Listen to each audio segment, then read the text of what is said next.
Deməli, burada bizə nə deyir? Deyir ki, qanun uyğunluğu müəyyən edin və sual işarəsinin yerinə uyğun gələn variantı seçin.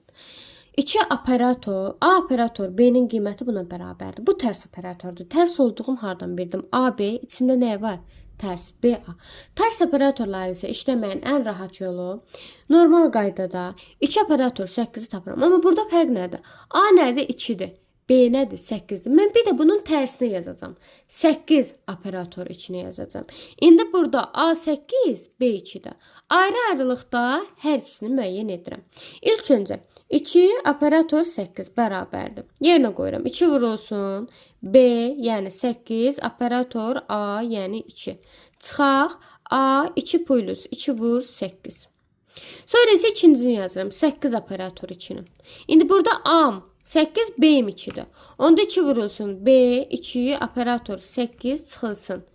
8 üstə gələk 2 vur 2. Elədir. Mən bunu sistem tənliyalım. İndi bizim burada bir dənə fərqimiz var. Rahat hesablamaq üçün əvəz etmə eləyəcəm. 2 8-in yerinə harda görsəm x yazıram. 8 2-in yerinə harda görsəm y yazıram. O zaman nə alacağım? Bu x, bunu harda görürük? X yazırıq. Bunu da harda görürük? Y qeyd edirik.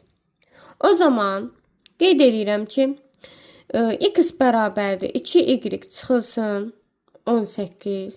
Y bərabərdir 2x çıxılsın 2 2 4 12. Mən əsas burada nəyin qiyməti lazımdır? X-in. Ona birbaşa nəyi tapacaq elə? X-i tapırıq. X bərabərdir 2 vurulsun. Y-in yerinə qoyuram. 2x minus 12 çıx 18. Buradan da alaq ki, x bərabərdir 4x çıxaq 24 çıx 18. X çıx 4x bərabərdir 24-dən də 18 çıxan deyilir 42. Mənfi 42. Mənfi 3x bərabərdir mənfi 42. X də bərabərdir